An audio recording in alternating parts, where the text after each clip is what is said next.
Nintendo dominated the video game industry with their initial home consoles, the Nintendo Entertainment System and Super Nintendo Entertainment System, yet started to struggle with their third, the Nintendo 64. While a modest success, not only were sales going down with each new Nintendo console, they were no longer top dog. With a controller like this, anything was possible, even failure. Sony's PlayStation sold over 100 million units, over 3 times as much as what the 64 sold. Now, why did Nintendo struggle so much this generation? I don't know. Well, the PlayStation used CDs for games. That allowed for far more data to be stored, bigger levels, more content, full motion video, and amazing audio quality. Couple that with the fact CDs were cheaper to mass produce, and the Nintendo 64 using cartridges just became that much more pathetic. Like, you just want to wipe your nose whenever you use this. So, while there were some outstanding titles on the platform, Nintendo just couldn't compete with Sony. Only a little over 300 games were made for the 64 compared to the PlayStation's.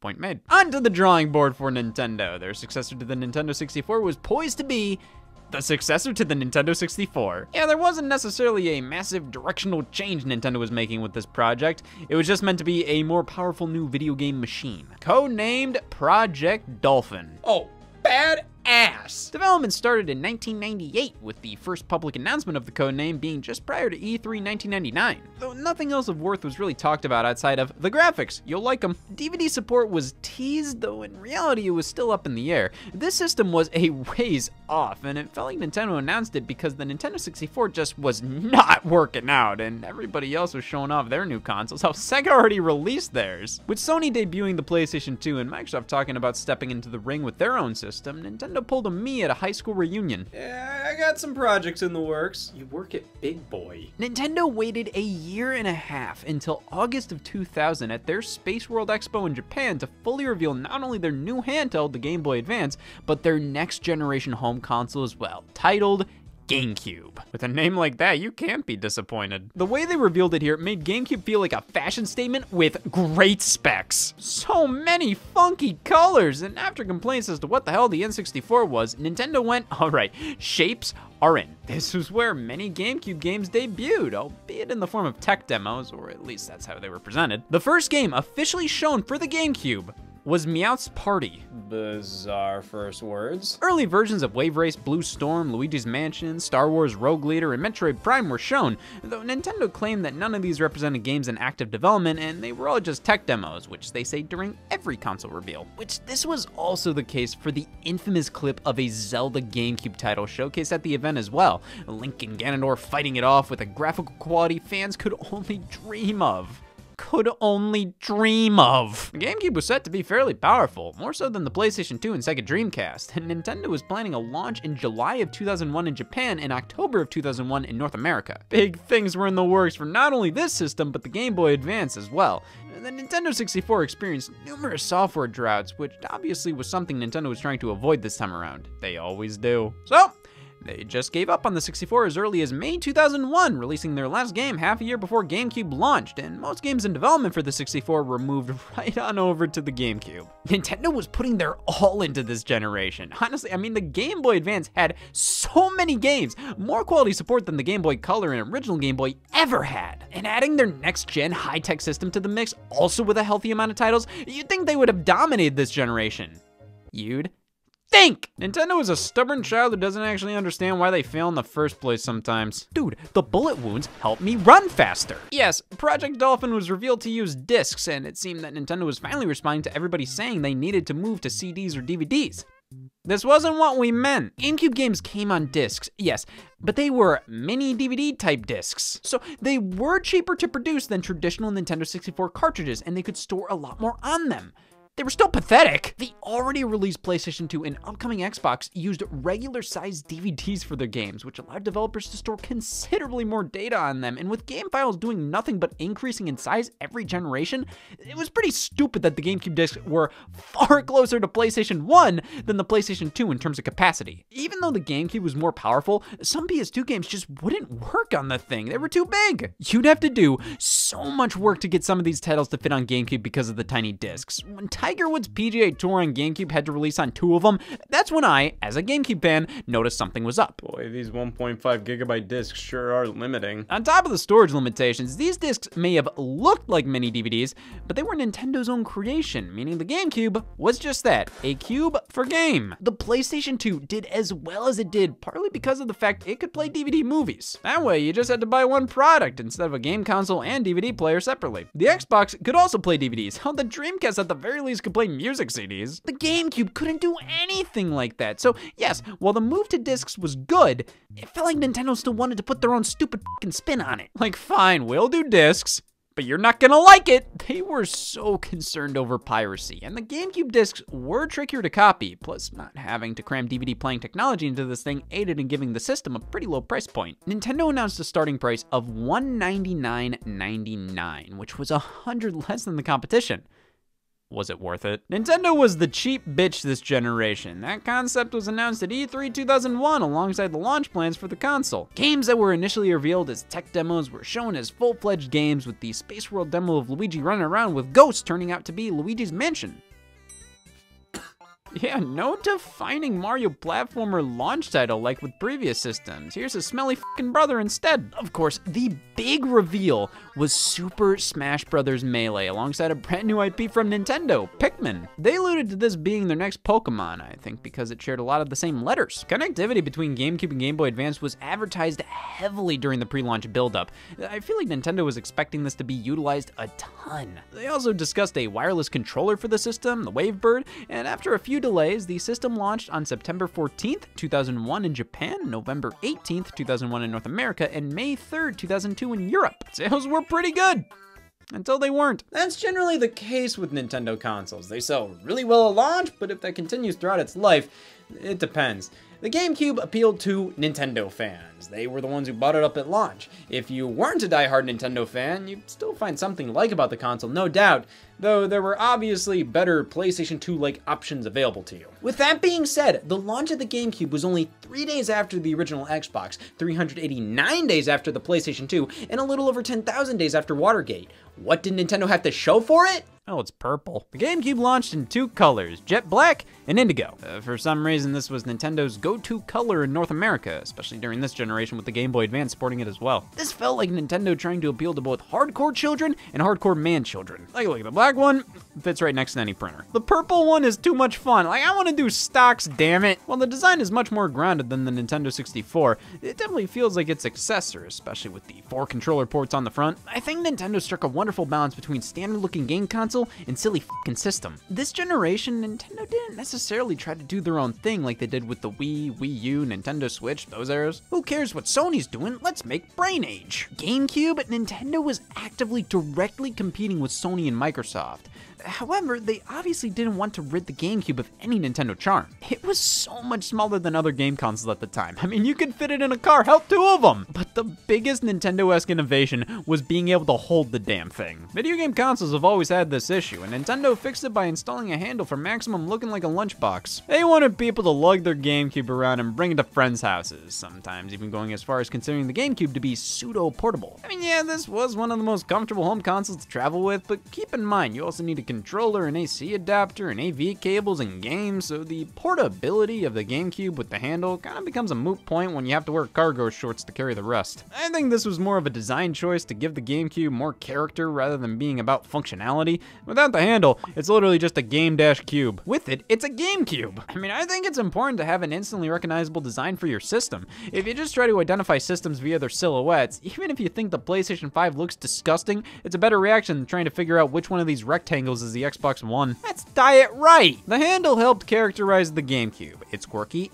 and functional, which is a sentiment that carries over to the controller. The GameCube controller. One of my go-to quotes. I love this thing. It's obvious Nintendo learned from the Nintendo 64 and other controllers out on the market. It's unbelievable how well this fits in your hands. Everything just oozes in the right position. It's like human hands were made for this. So much better than anything else on the market at the time. The PlayStation controllers, they're good, but they feel a bit too rigid, like they were made to look good rather than feel good. Xbox controllers, it just looks like it would be uncomfortable to be this. Dreamcast, you're lucky you have good games. This, I mean, It's pretty stupid looking, but it just makes so much sense. This button layout is ingenious. You have one big button that's supposed to be for your primary action in the game. Then you have everything around it, and every button has a distinct shape, which makes it so much easier to just focus on the game without looking down at the controller. If you ever play GameCube with somebody and they ask you where the B button is, you're kidding, right? Analog triggers, they're pressure sensitive, meaning in certain games you can give a shit or kind of give a shit. And they click when you push them as hard as possible, which is so smart. Other controllers, I find myself nearly breaking my fingers because I'm pushing harder and harder, even though that's as far as it'll go. The Z button? Sure. This one was always peculiar to me. I mean, it works fine. It's a shoulder button. That's the only one. The D-pad's a little too small, and the C-stick is as well. I mean, it's comfortable enough and works awesome for camera control as a secondary stick. However, we were starting to creep into first-person shooter territory this generation. Games that need both these sticks working as equals, and for that, it works perfectly fine. It's just a little funky. The GameCube controller has a few quirks where some games may not work well with it. The button placement doesn't line up at all with the Super Nintendo, so if you ever play an old school game with it, arthritis can be considered a feature. Just one Z button on the top is strange. There's also no select button, just one for start/pause, which is interesting they denote on the controller that this is a pause button. The D-pad and C-stick are a bit too tiny. It is not a perfect controller by a long shot, but it'll forever be one of my all-time favorites. It feels so good in the hands, and when you play a game that works well with it, I mean, why does heroin exist? Just play the damn GameCube. However, while the controller feels great, it did lack innovation. There wasn't much this controller was doing that others didn't. That's where the accessories come into play, as you can get the Wavebird wireless controller separately. Cut the cord. The Wavebird was a revolution for controllers, launching 1 year after the GameCube's initial release. It wasn't the first wireless controller, it was the first good wireless controller. Wireless controllers used to primarily use infrared technology, much like a TV remote, meaning you had to keep them pointed at the transmission signal. The Wavebird used radio waves, which allowed you to point the thing wherever you want. They don't give a shit. Just plug the adapter in, match up the numbers via the dials, which, Nintendo, I was wondering if you could make these smaller. Pop 2 AA's in, and for up to 20 feet away, you're good to go. The battery life is incredible on the Wavebird, though since you have to turn the controller itself off, it can be easy to forget to turn it off. And because of the need for batteries, Nintendo left out the rumble feature of the wired controller, which was built in now. But this wasn't available at launch. So what was available at launch? Just enough. The GameCube launched with 12 games here in the States. Yikes! Definitely wasn't the craziest launch, as a third of the games were sports titles nobody remembers. Oh god, what was the Madden that released that year? Though there were some standouts. Disney's Tarzan Untamed, which, hey, IGN thought it was 0.1 point better than the PS2 version. Star Wars Rogue Squadron 2 Rogue Leader was a big deal. If you wanted a graphical showcase, this was the game to get. It still looks impressively close to the movies, and was just a straight up great game to boot. Nintendo had a thing going with LucasArts at the time, really pushing Star Wars titles on their hardware. I mean, a Stormtrooper was one of the Nintendo characters represented on the Nintendo 64 console box. I would say more about this game, but I've never seen a Star Wars movie. Every day it becomes that much more too late to start. Sega was notably one of the bigger names on the GameCube at launch, just months after wrapping up things with the Dreamcast. What once was Nintendo's biggest rival became one of their biggest supporters, starting with Super Monkey Ball, the first Sega game on a Nintendo home console. This was a big deal, and for some, it was revolting. Not in my house. But for many Nintendo fans, they finally got to experience Sega games on their turf. And as it turned out, Super Monkey Ball became one of the most beloved GameCube titles. Originally an arcade game titled Monkey Ball, released earlier that year, Super Monkey Ball is an enhanced port, i.e. they added Gon. The premise couldn't be simpler. Monkey, ball, you. Just roll the ball to the goal. You control the environment, not the monkey. Don't explain this while sweaty. Seriously, one of the simplest ideas ever for a game. But it doesn't matter because that ended up making it unbelievably accessible and understandable. The game is brutally difficult at times, but never unfair and too daunting for casual players. There's no buttons involved. Just move the stick, and if that's too simple, well, play the party games, you fucking creep. The main game is very grounded in its arcade roots. It's mostly about endurance. How many stages can you beat, and when you lose, it's back to the beginning. And not only does this mode have multiplayer, the rest of the game features all these extra things you can do with others that truly make this an awesome party game. Crazy Taxi also released at launch. Originally an arcade and Dreamcast game by Sega, the GameCube port was oddly published by Acclaim. Yeah, sometimes Sega didn't publish their own stuff in some regions back then. Sonic Advance by THQ? Just for good measure. But what about Nintendo? What did they bring to their own party? Well, Wave Race Blue Storm for one. Not on the list. Sequel to the beloved Wave Race 64, Blue Storm is primarily here to show just how powerful the GameCube is. Like, dude, I think that's water. It looks so good even today. Blue Storm holds up so well visually. Even the menus look like smeared tears. The water effects were on another level, but while the gameplay was still fundamentally Wave Race at the end of the day, it just didn't leave the same impression as 64. The controls aren't bad, but they're overly sensitive, which makes things more difficult than they need to be in a fast-paced racing game like this, where there's no wiggle room. You have to stay on the course and in between the lines. One micro adjustment of the stick and the game's going through the window. Still a fun game though, with a great presentation, though easily forgotten. And that might be because there was a launch title more people cared about.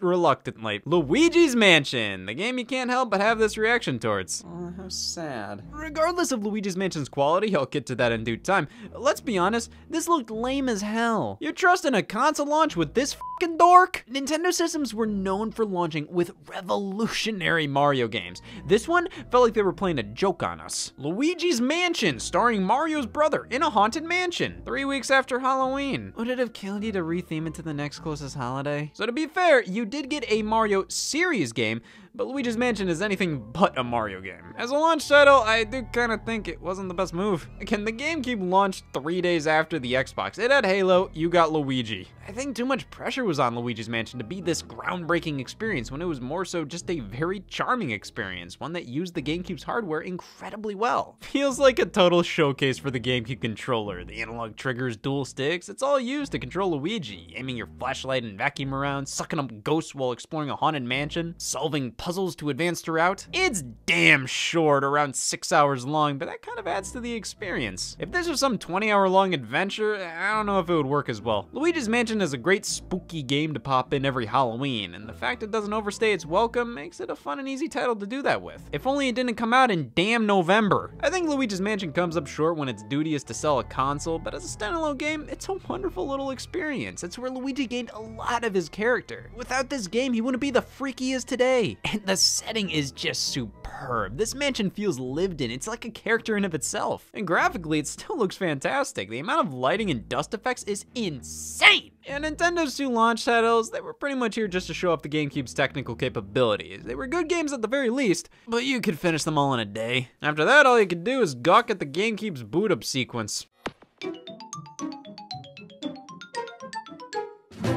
which that made up for everything. GameCube has one of the simplest menu interfaces out there. Just turn it on without a game in and we can, calendar. This is part of the system I would dick around in as a kid just because I could. It's a strangely ominous menu screen, but I really like seeing the art and taglines used for the games by putting a game in after the menu appears. Anybody do the secret button combos to make funny sounds happen on the startup screen?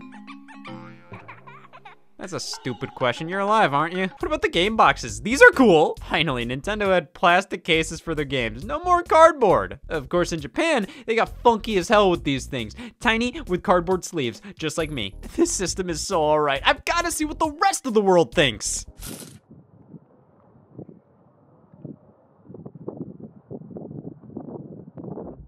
Damn.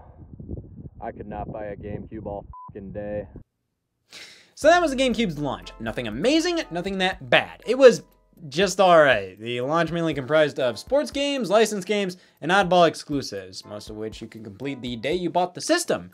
However, it wouldn't be much longer until more games came out. Just 2 weeks later, it happened. December 3rd, 2001, Super Smash Bros. Melee released.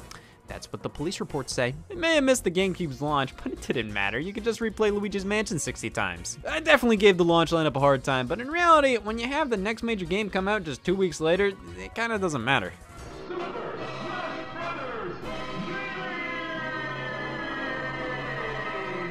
sexiest voice I've heard all year. Super Smash Bros. Melee was the GameCube game, eventually becoming the best-selling GameCube game. It took Super Smash Bros. For the N64 and turned it into an event. The original Smash felt like a wacky crossover fighter with Nintendo characters, whereas Melee took that concept and made it into something more serious. Like, did you read the news? All of Nintendo's major characters fighting together, but now with faster, smoother gameplay, great visuals, orchestral music, so many more single-player and multiplayer modes, collectibles, secrets to discover. This was the full package. It was a staple of every GameCube owner's collection, except for me. I played it at a friend's house. I remember the main thing that stuck out to me was the fact that the Mario game had a teen rating. Like, come on, this wasn't War of the Whiskers. Melee was the perfect jack of all trades. Obviously, it was a sublime multiplayer experience, but single-player-wise, there was so much to do and unlock. Just getting all the characters and stages took a fortnight, and then all the trophies you could collect in Ogle, the various single-player modes like Classic Mode, Adventure Mode, All-Star Mode, just so many things to do, whether you're playing alone or playing with friends, which undeniably made this one of, if not the best GameCube game. But if Melee wasn't enough 2 weeks after the system's launch, how about another Nintendo-published title the exact same day, or one before? I keep seeing different sources on this. Right alongside Super Smash Bros. Melee, Nintendo released Pikmin for GameCube. Well, I wonder what happened. You know, for a game called this, Pikmin sold fairly well for a new IP on a console with such a low install base, and for good reason. It was Shigeru Miyamoto's baby on the GameCube. I mean, the creator of Mario and Zelda's new game, many expected instant success. You ever tried to explain how to play Pikmin to somebody? You look like an idiot. Pikmin is a game you have to play to get. Every time I tell people, oh, it's quite simple, really. You play as Captain Olimar, crash landing on an alien planet, and you discover Pikmin creatures that grow on the ground, and you pluck them up and throw them enemies and tell them to build things, and each color has different strengths and weaknesses, and you have to round up all your Pikmin before nighttime. They look at me like I'm deranged, and I'm just saying, ignore the bloodstains, I'm telling the truth. This is one of my favorite games, partially because, well, the concept is hard to explain. Believe me, the game does a great job teaching you everything without feeling overbearing or taking too long to do so. The moment you start playing, it all clicks. Pikmin is a wonderfully fun little game, and coupled with Nintendo's other first-party efforts, it shows that half of their lineup was traditional Nintendo experiences re-energized, and the other half was something completely new, which was kind of my perception of the GameCube's lineup throughout its life. The launch window of GameCube was quite good, all things considered, and the strong initial sales indicated that, and that's all she wrote.